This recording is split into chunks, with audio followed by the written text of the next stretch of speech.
Quinta-feira é dia do quadro Picanha Cultural, o site mantido pelo Thiago Baldi e pelo Henrique Susba de Oliveira.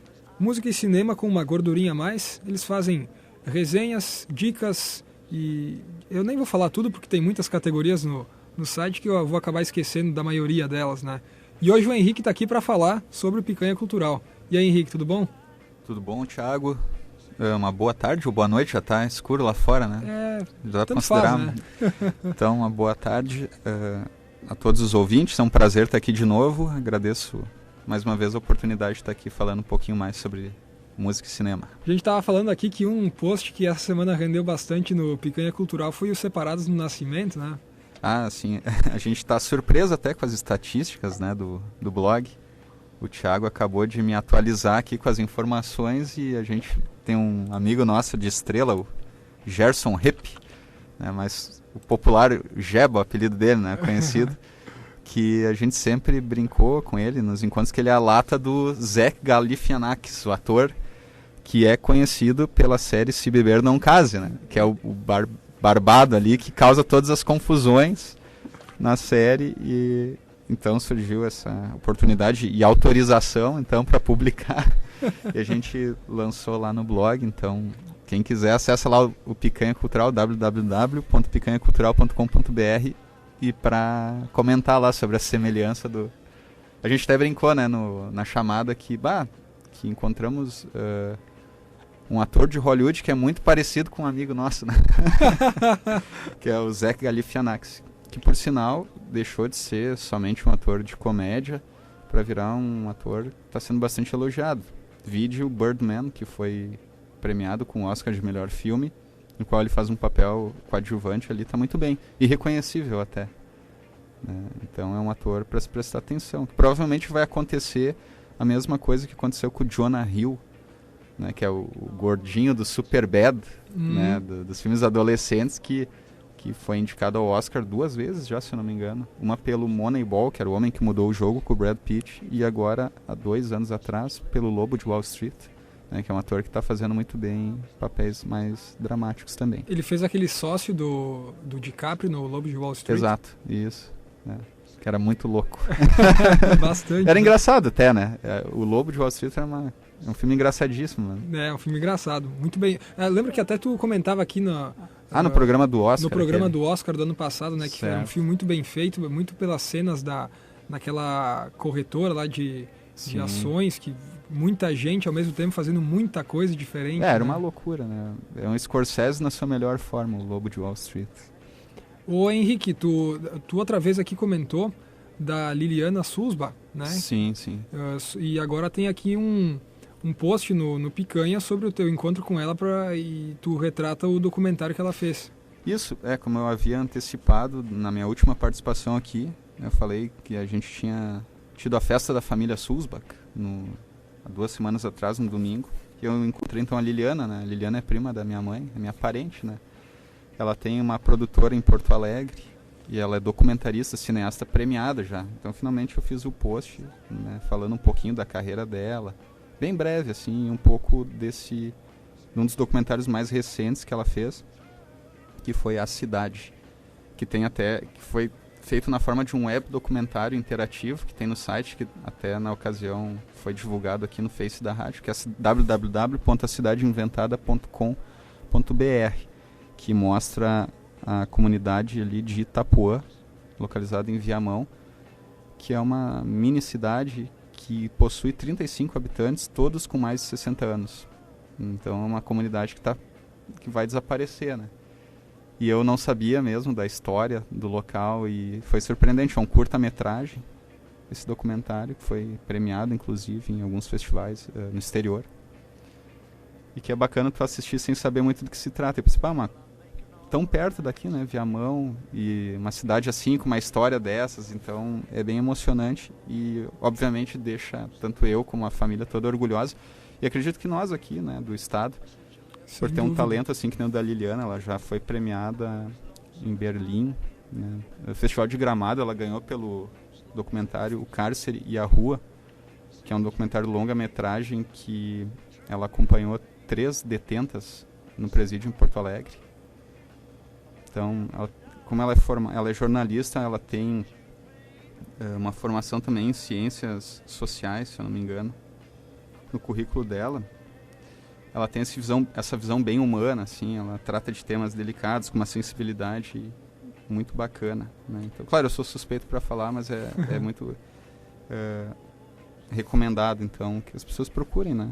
E ela está agora produzindo, ela me comentou, uma minissérie que é para TV aberta, se não me engano, é para RBS, que vai sair no fim do ano, ainda não tem nome, mas é baseado nas canções do grupo Saracura, que era ali dos anos 80, anos se 80, não me engano, né? que é o Década de Nico 70 Nikolaevski, também. do Tangos e Tragédias, né? Fazia parte, e também, acho que o Pezão, do Papas da Língua. Olha só, que bacana. Então, baseado nas letras, então ela está se aventurando como diretora e roteirista. E o post também. está lá, né? Então, no Picanha Cultural, o encontro documentário A Cidade da Liliana Souza. Tá lá, para quem quiser conferir, é uma dica. Indo na ordem cronológica ao contrário, né? Uhum. O Espaço do Leitor teve a participação da Tami Moraes, né? Do jornal A Hora, que é uma cinéfila Sim, sim. daquelas, A né? Tami, eu tive o prazer de conhecê-la há pouco tempo. Ela entrou em contato com a gente para fazer uma matéria, então, para o jornal A Hora, que foi uma baita matéria.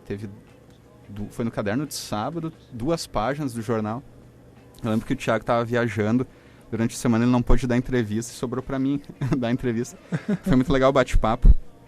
Ela é uma excelente jornalista, ela curte muito cinema, né, música. Eu vejo que ela comprou muito essa ideia do blog. Ela fez um texto fantástico ali que só nos orgulha e nos deu bastante visibilidade, né? E como ela fica na pilha, então ela mandou a sugestão dela, né, para o Espaço do Leitor, um filme até bem peculiar, que o Thiago nunca assistiu, mas eu já vi faz um bom tempo, que é o Waking Life, do Richard Linklater. O Richard Linklater ficou famoso agora pelo Boyhood, né, que foi esse filme que levou 12 anos para ser feito, né? E ele tem essa peculiaridade que na carreira dele, esse diretor tem filmes muito diversos. Ele dirigiu, por exemplo, além do Boyhood, Escola de Rock, que é com o Jack Black, que já é um filme divertido, uma comédia, né? Daí tem o Boyhood, que é um filme que durou 12 anos, que é um filme simples, assim, na sua execução, apesar de complexo pela duração do tempo, mas é uma história mais simples, do cotidiano. Já o Waking Life, eu considero, assim, em termos de temática, o filme mais ambicioso dele. Ele foi filmado com atores reais, porém foi passado uma camada de animação por cima dos atores, né? Então ele é como se fosse um desenho, só que encenado por atores. Interessante. Eu lembro pouco da história, assim, eu lembro que é um filme bastante complexo, que ele trata dessas questões dos sonhos, muitos conceitos filosóficos, né, existencialistas. Então é um filme bem cabeça, digamos assim, além de bonito visualmente, né?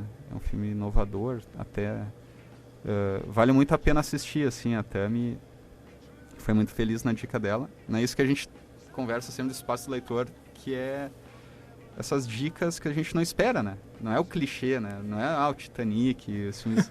Então cada um sempre tem aquele seu tesouro ali, né, guardado, que é o filme do coração. Não precisa necessariamente ser o filme favorito, mas um filme que marcou a sua vida de alguma maneira, né?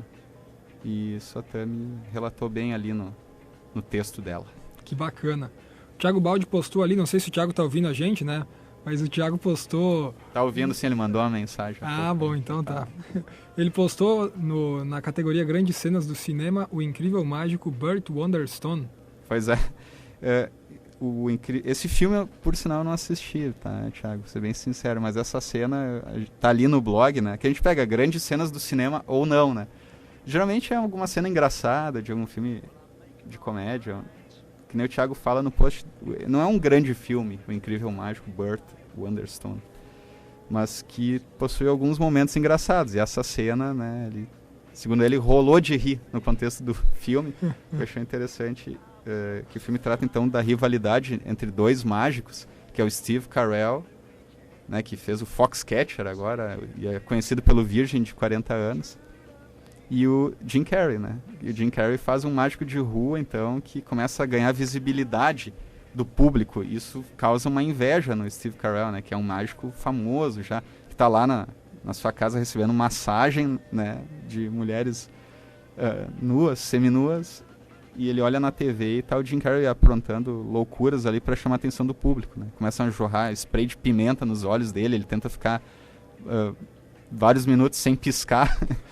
Então é uma cena divertida, assim, né, que tá nesse quadro aí, que é um quadro que não aparece tão frequentemente. Então, de vez em quando, a gente lembra de alguma cena e acaba colocando, né? Nessa semana teve também o disco da semana, né? Isso. Claro, toda semana tem, já que é o disco da semana. Esse é um post que a gente procura manter uma regularidade, né? Nesta semana, então, o Thiago fez o post do novo álbum do Cícero, que se chama A Praia, o álbum. É o terceiro disco do Cícero, que é um cantor, compositor, músico carioca. E ele é bastante cultuado, assim, no meio alternativo. Ele tem um público muito fiel. Esteve até em Porto Alegre no fim de semana passado, no Opinião. Eu estava machucado no tornozelo, torci o pé, não pude ir, até gostaria de ter ido no show. E o A Praia, eu tive a oportunidade de ouvir, então posso falar um pouquinho mais sobre ele. Eu conheço a discografia do Cícero, né? Ele, se é para enquadrar ele, digamos, aquela nova MPB, mas com um pouquinho de música alternativa. Ele fez muito sucesso com o seu primeiro disco, Canções de Apartamento, que foi gravado todo no seu apartamento. Ele grava os instrumentos, compõe, produz o disco, que é um disco bastante bonito, um tanto melancólico, assim. A gente brinca que é os fãs, os órfãos do Los Hermanos, né? Tem muita banda agora que é para os órfãos do Los Hermanos, né?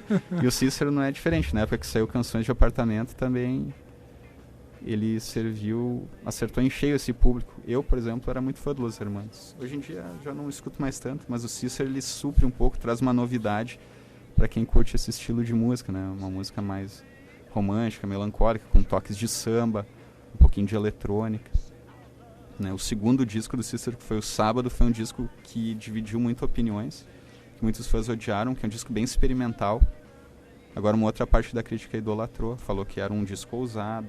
Ele não tem refrões, é um disco com melodias mais estranhas, com toques de eletrônica, sintetizadores, enfim. Então, que é um disco que gerou expectativa pro terceiro, que chegou agora, que é A Praia, e dá pra dizer que o A Praia é um meio termo entre Canções de Apartamento e o Sábado, né? Ele é mais acessível, que o Sábado tem canções mais fáceis, digamos assim, só que ao mesmo tempo também tem um pouco de experimentalismo, algum sintetizador, uma eletrônica, né? É um cantor que vale a pena conhecer, né? O Thiago se derreteu em elogios pro álbum ali, e realmente é um álbum que eu recomendo também. Eu ia te perguntar qual é que era a próxima novidade a entrar no site, mas entrou agora, né? Até há pouco a última postagem era os Separados no Nascimento, mas o Thiago Baldi postou aqui agora o Frank, de 2014. É sinal que ele está trabalhando em casa, né? Bacana. Ele sempre te cobra, né? Em primeira mão, então, né? O Frank, que é um filme que saiu na sessão de cinema, que eu sei da história, eu não assisti ele todo, mas se trata de uma banda, um filme bem alternativo, assim, que é uma banda que o compositor, um dos integrantes da banda, que é interpretado pelo Michael Fassbender, ele tem uma cabeça gigante. Ele usa, né, então essa cabeça gigante, tipo, parece um boneco, e ele passa o tempo todo com aquilo, ele não mostra a sua verdadeira face, né? Então é um filme bastante curioso, assim, diz que eu não cheguei a assistir, mas tá em primeira mão a resenha lá para quem quiser conferir. O Thiago gostou bastante do filme, deu nota 8, inclusive, pro Frank. Muito bem. E para quem gosta de música, assim, alternativa e estilo mais alternativo, acho que vai curtir o filme.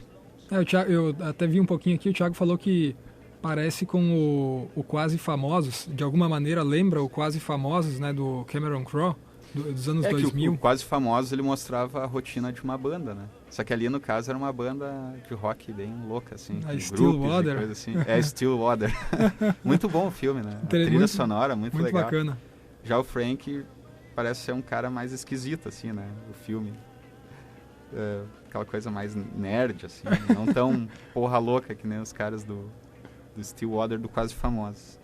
E teve um outro post aqui para finalizar, Thiago, que acho que até não foi falado, que foi lançado quinta de noite, o programa foi de tarde, que é da série do Netflix Unbreakable Kimmy Schmidt, que é uma série original que está há pouco tempo disponível lá no serviço, né, de streaming, que eu tive a oportunidade de ver alguns episódios. Uma série divertida, uma comédia, que criada pela Tina Fey, que é conhecida pela série 30 Rock. Ela ficou famosa por essa série e ela até apresentou o Oscar, se eu não me engano. O Globo de Ouro. Foi o Globo de Ouro agora no... o Neil Patrick Harris apresentou o Oscar e a Tina Fey e uma outra humorista apresentaram o Globo de Ouro.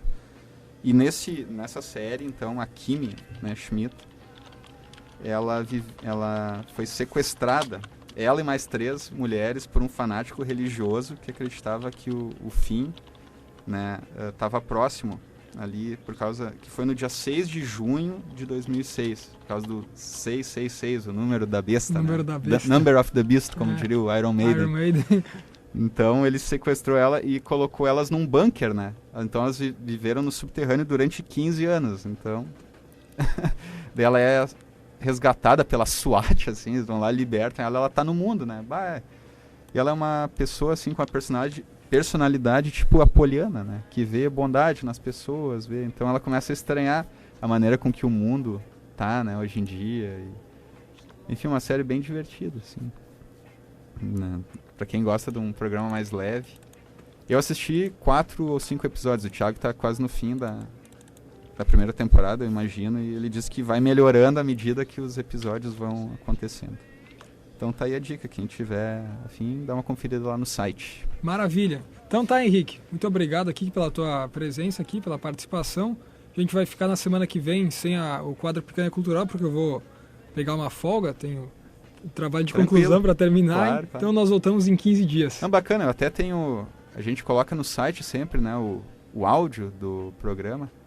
Eu até tenho um lá que eu esqueci de colocar no ar, então semana que vem, para tapar essa brecha, eu vou acabar postando lá para quem perdeu, então pode continuar acompanhando a gente sob a forma de podcast também, que é uma outra forma da gente interagir com o leitor. E agradeço todo mundo que está ouvindo e te agradeço também, Thiago.